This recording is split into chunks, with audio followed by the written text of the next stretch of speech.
journal de 13h sur RTI1. Madame, monsieur, bonjour, bienvenue dans cette édition. Tout de suite le sommaire de ce journal. Le Conseil des ministres tenu hier, la réunion marquée par la signature d'une charte d'éthique par les membres du gouvernement. Le compte-rendu rapporte également 4 décrets portant sur la reprise du scrutin législatif dans 4 circonscriptions électorales. La lutte contre la corruption, l'Union européenne engagée à accompagner la Côte d'Ivoire, un soutien matérialisé par le renforcement des connaissances sur le phénomène et une aide à l'élaboration d'un plan de lutte anticorruption.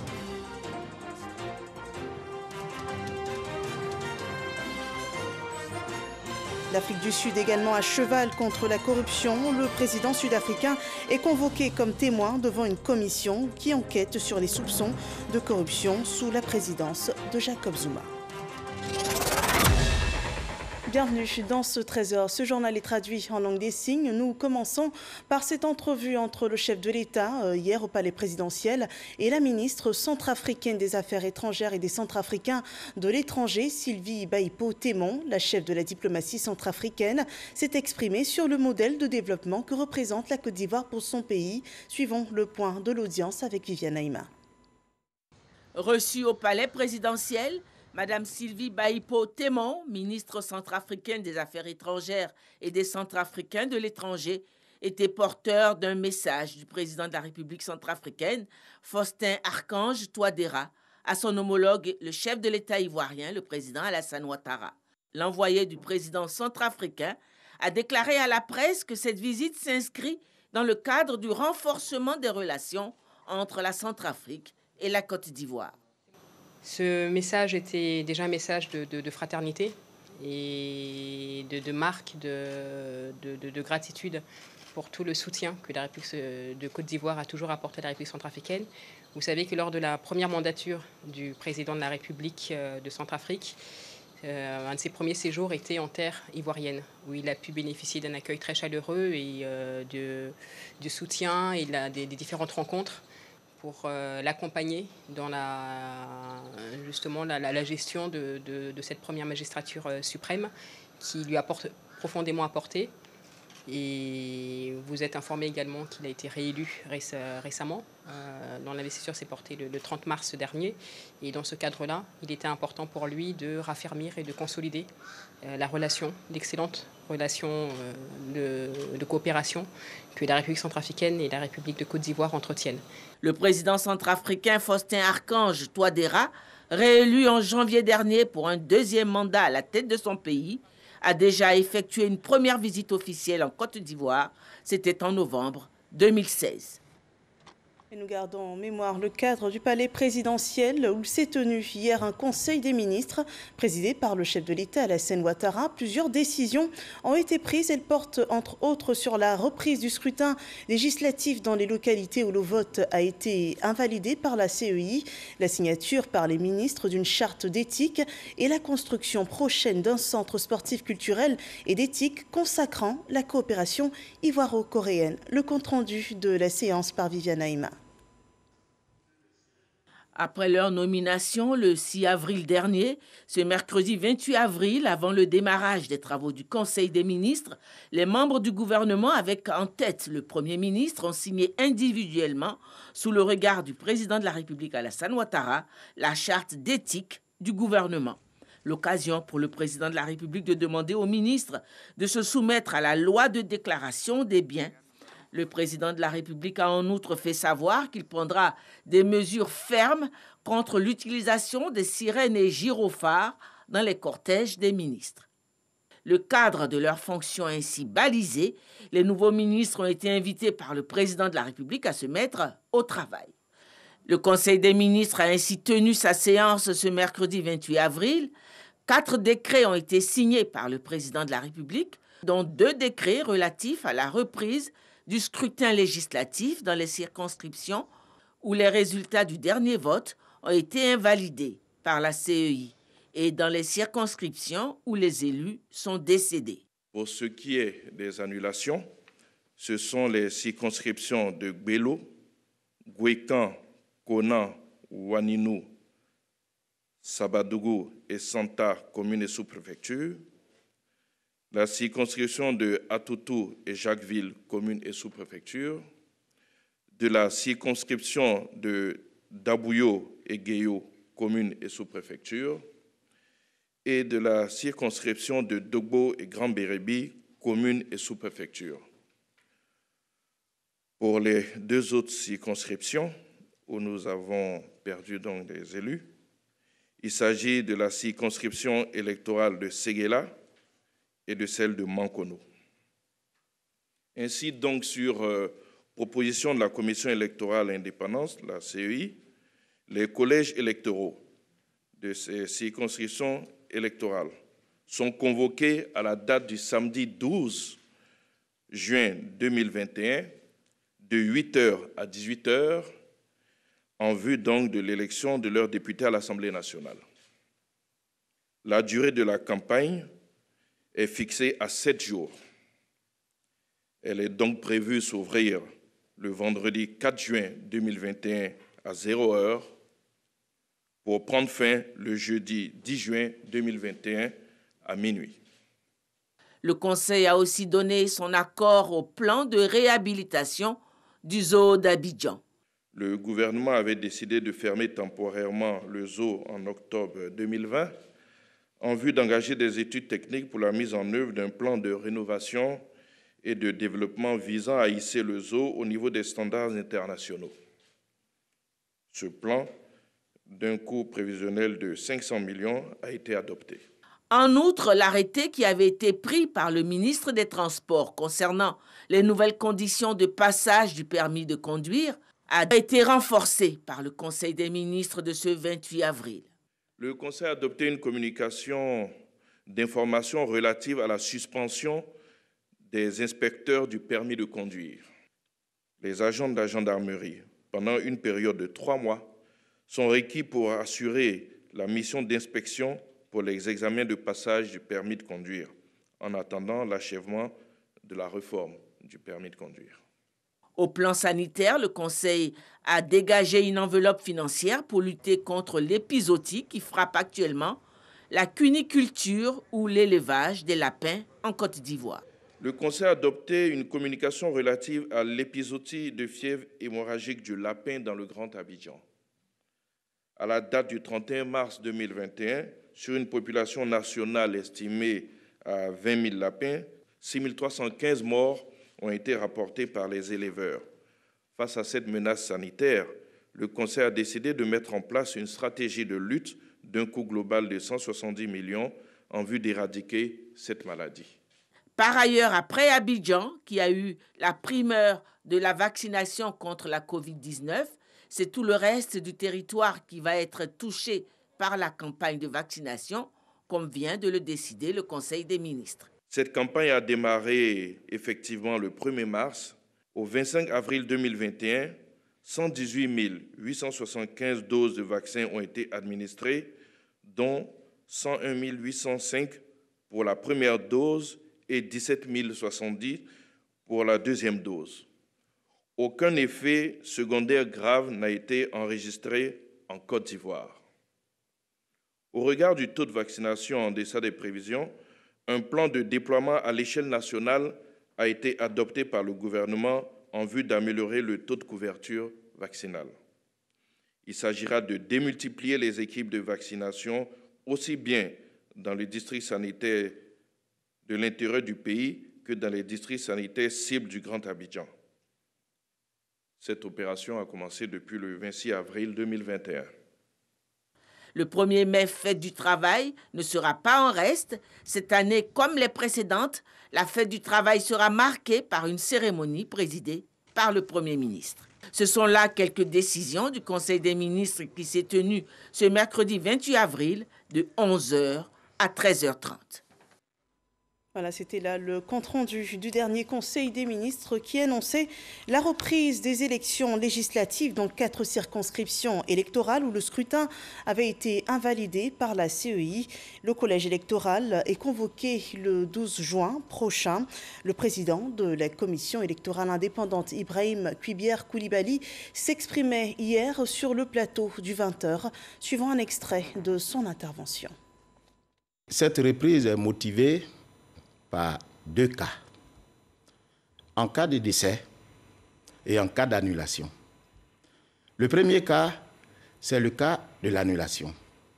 Lorsque les élections ont eu lieu le 6 mars, la loi, le code électoral, autorise toute personne à saisir le Conseil constitutionnel à l'effet pour elle de contester les résultats. Et si, bien entendu, le Conseil constitutionnel, le juge des élections législatives en cette matière, fait droit à cette requête, l'élection est annulée et elle est donc reprise. Dans le cas présent, il y a Waninou, il y a Waninou, il y a Grand Bérébi, il y a Jacquesville et il y a Guéyo. Oui, c'est ça. Et dans ces 4 circonscriptions, l'élection sera reprise, mais ce n'est pas ouvert à nouvelles candidatures. Donc ce sont les mêmes candidats qui ont compéti le 6 mars, qui vont compétir encore le 12 juin. Pour le cas suivant, le cas de décès. Alors pour le cas suivant, quand il y a décès d'un député, c'est différent du cas du décès d'un candidat. Lorsque le candidat est décédé, on le remplace. On l'a vu, c'est le cas des tortillas. Et quand le candidat est décédé, immédiatement, on appelle cela le report d'élection. Le candidat est remplacé immédiatement et il est soumis aux mêmes conditions que les autres, mais seulement le candidat, on n'ouvre pas à nouvelle candidature, mais c'est seulement celui qui est décédé qui est remplacé. Et la nouvelle candidature est examinée aussi bien par la commission électorale que par le Conseil constitutionnel. Mais quand il s'agit du décès d'un député, ça veut dire qu'il est élu. Ici, ce qui affecte le processus électoral, c'est la qualité du compétiteur. Donc, ce faisant, l'élection sera reprise, c'est-à-dire on repart jusqu'au début, parce que c'est le candidat qui est touché ici, le candidat élu qui est touché. Donc, et comme la loi ne prévoit pas que le suppléant soit titulaire en cas de décès, alors on reprend l'élection. Oui, bien sûr. Le cas de décès d'un député n'ouvre pas droit à suppléance. Alors là, pas question. C'est l'article 3 de la loi portant suppléance à l'Assemblée nationale qui le prescrit. À Séguéla et à Mankono, l'élection est ouverte à nouveau. C'est-à-dire qu'on va commencer depuis l'éligibilité jusqu'au scrutin, de sorte qu'on s'attend à de nouvelles candidatures. Et ce faisant, tout citoyen intéressé peut donc déposer son dossier à la commission électorale indépendante dans la période du 29 au 8 mai. 29 avril au 8 mai. Oui, du 29 avril au 8 mai. Et puis il y aura les élections le 12 juin. Voilà, les élections législatives reprendront donc dans certaines localités. Le président de la CEI expliquait le principe de la reprise de ces élections partielles. Cet autre enjeu pour la Côte d'Ivoire dans le domaine sportif, les Jeux Olympiques de Tokyo se tiendront du 23 juillet au 8 août prochain. 29 athlètes ivoiriens y représenteront la Côte d'Ivoire dans 7 disciplines. Accompagnés du ministre Claude Daho-Paulin, ils ont été reçus par le Premier ministre Patrick Achi qui a réitéré l'engagement de l'État ivoirien à accompagner ses athlètes à toutes les étapes de la compétition. On voit cela avec Franck Quadio. Le ministre de la Promotion des Sports et du Développement de l'économie sportive pour les Claude Daho, accompagné d'athlètes engagés pour les Jeux Olympiques de Tokyo 2021 chez le Premier ministre Patrick Achi. Avant l'échéance du 23 juillet au 8 août prochain, la délégation est venue faire le point des préparatifs. Le ministère de la Promotion des Sports et du Développement de l'économie sportive a mis à la disposition des athlètes qualifiés. Dans cette discipline, 29 athlètes, la somme de 200 millions pour leur préparation. Nous sortons d'une audience où nous avons rendu compte au Premier ministre, chef du gouvernement, de toutes les dispositions prises par le comité d'organisation, composé du Comité national olympique, des fédérations, ainsi que des encadreurs, pour assurer une participation honorable de notre pays. Nous ressortons revigorés de cette audience parce que nous avons reçu les conseils avisés, les encouragements. L'athlétisme, l'aviron, le taekwondo, les U23 en football entre autres, les éléphants olympiques entendent jouer leur partition lors de ces joutes sportives. Ça concerne tout le monde, tout un chacun de nous. Et voir à 100 jours des Jeux olympiques le soutien de notre gouvernement, ça nous fait vraiment plaisir. Et les athlètes, chacun de leur côté, se préparent. Vous vous souvenez qu'à Rio, nous avons eu 2 médailles et cette année, nous envisageons de doubler, de passer à 2 ou à 4 ou 5 à Tokyo Et avec les performances, les récentes performances de l'ensemble de nos athlètes, en taekwondo, en athlétisme et dans les autres disciplines, nous pensons que cet objectif peut être atteint. Rappelons-le, les Jeux olympiques de Tokyo auraient dû se tenir en 2020. Ils ont été avancés d'une année en raison de la Covid-19. Un autre défi pour la Côte d'Ivoire, la lutte contre la corruption. Le pays donne le top départ pour que les actions soient accentuées avec un ministère dédié, celui de la promotion de la bonne gouvernance, du renforcement des capacités et de la lutte contre la corruption. Ce département du gouvernement ivoirien recevra l'appui de l'Union européenne pour mieux cerner le phénomène et élaborer une stratégie de lutte anticorruption. Dangui. Visite de travail d'une délégation de l'ambassade de l'Union européenne au cabinet du ministre de la promotion de la bonne gouvernance, du renforcement des capacités et de la lutte contre la corruption. À l'issue de la rencontre, Jobs von Kirchmann, l'ambassadeur de l'Union européenne en Côte d'Ivoire, a assuré les autorités du soutien de son institution à accompagner la Côte d'Ivoire dans son combat contre la corruption. Créer un ministère qui est responsable de la lutte contre la corruption, je pense que c'est un signal politique très fort. Aujourd'hui, en tant que l'ambassadeur de l'Union européenne, j'ai salué cette création. Selon l'ambassadeur, l'accompagnement de l'Union européenne va se décliner en une assistance dans l'élaboration d'une stratégie de lutte contre la corruption et la mise en œuvre de celle-ci. Ce soutien arrive à point nommé. Il s'agit d'apporter une réponse concrète aux attentes de la population, une réponse concrète aux attentes des opérateurs économiques, attentes consistant à développer des outils concrets pour réprimer la corruption et renforcer la bonne gouvernance en Côte d'Ivoire. Pour l'ambassadeur de l'Union européenne, l'institution d'un ministère de la promotion de la bonne gouvernance, du renforcement des capacités et de la lutte contre la corruption montre la volonté politique des autorités de lutter contre l'impunité et la corruption. Et la corruption en Afrique du Sud a abîmé les valeurs constitutionnelles et affaibli l'état de droit. Une affirmation du président Cyril Ramaphosa. Témoignant hier devant une commission anti-corruption, il a reconnu que son parti, l'ANC, aurait pu contrer davantage la corruption rampante sous son prédécesseur, Jacob Zuma. La commission Zondo est chargée depuis 2018 d'enquêter sur des soupçons de fraude et de corruption au sein de l'État, ainsi que l'accaparement du pouvoir par une minorité sur la période 2009-2018.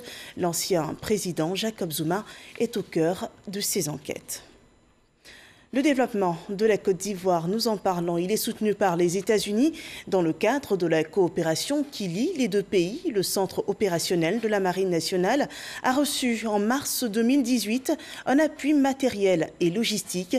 L'ambassadeur des États-Unis en Côte d'Ivoire fait le suivi. Abou Sanogo rend compte de sa visite au QG de la Marine nationale à San Pedro.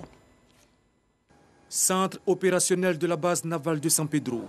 Il couvre la zone maritime ouest. Outil important dans le cadre de la sécurité du golfe de Guinée en général et des eaux sous juridiction ivoirienne en particulier.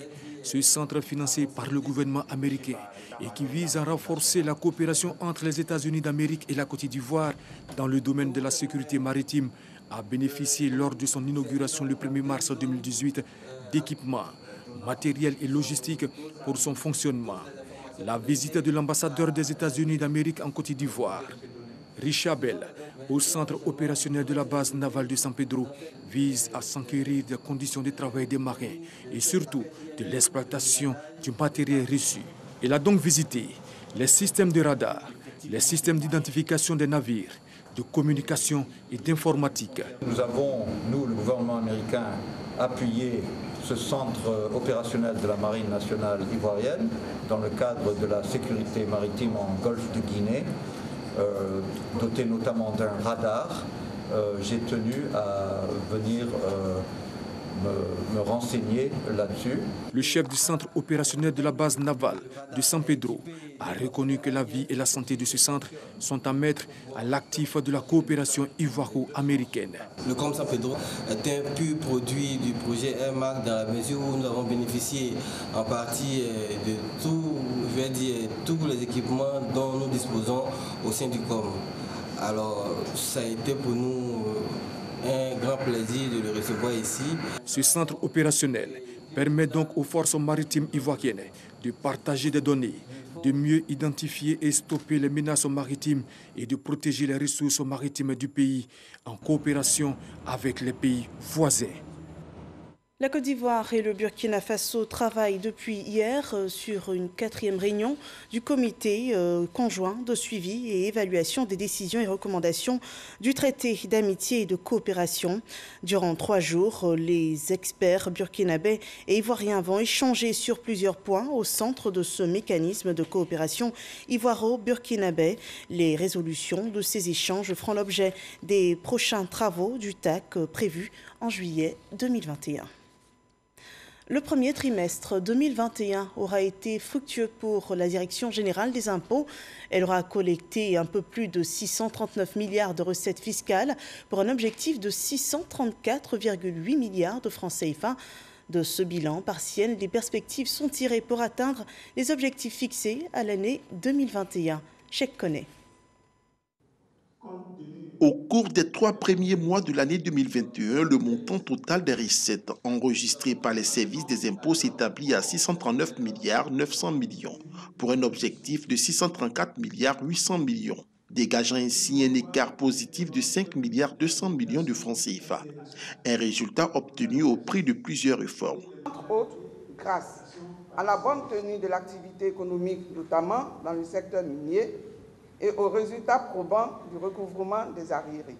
Je souhaite à cet effet que ces résultats encourageants soient consolidés tout au long de l'année avec la poursuite de l'élargissement de l'assiette, l'amélioration du recouvrement des arriérés, le renforcement de la lutte contre la fraude fiscale.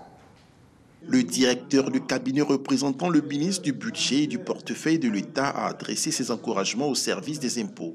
Monsieur le ministre vous encourage à maintenir ce cap, voire à le doubler au regard des objectifs assignés au titre du deuxième trimestre 2021. En effet, il a attendu de la Direction générale des impôts des recettes à mobiliser des montants de 768,1 milliards de francs CFA, soit une hausse de 128,2 milliards par rapport au trimestre précédent.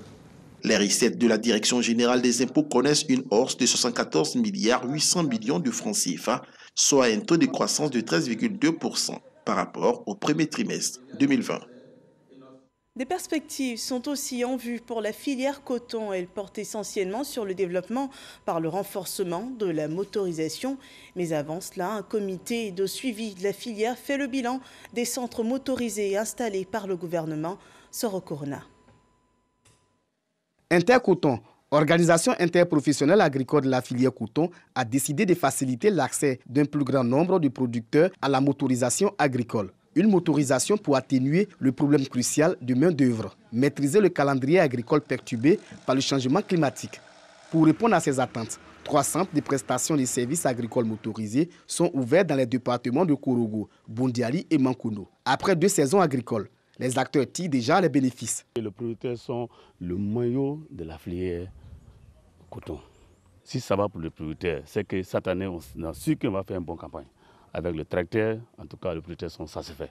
À terme, on pourra donc atteindre les objectifs qu'on s'est fixés, à savoir réduire en quelque sorte la pénibilité du travail, essayer aussi de réduire les coûts parce que ça induit une certaine concurrence au niveau de la filière. Il y a les privés qui interviennent, donc avec nos machines, ils sont obligés de s'aligner sur nos coûts. Le blé est bon parce que quand les machines venaient, la production n'atteignait pas 400 000 tonnes. Mais quand on a reçu les machines, cette année, on est en train de partir à 530 000 tonnes. Actuellement, nous sommes à 519 000, mais on n'a pas encore fini les grenages. Après cette expérimentation réussie, Intercoton souhaite l'ouverture d'autres centres de prestation de services agricoles motorisés. Toutes choses pour accroître la production nationale de l'or blanc avec le labour des parcelles dans un délai réduit. J'invite tous mes parents à venir vers les machines pour aller labourer parce que j'ai confiance à mes agents et j'ai confiance aux machines aussi pour leur faire un bon labour pour pouvoir avoir une bonne production. Pour une meilleure gestion de ces centres, des comités de suivi ont vu le jour. Les membres de ces comités vont travailler à rapprocher les producteurs des centres. Chaque centre est doté de 10 tracteurs d'au moins 70 chevaux équipés chacun des GPS de localisation et des mesures de surface. Voyons à présent le point de la situation sanitaire liée au coronavirus.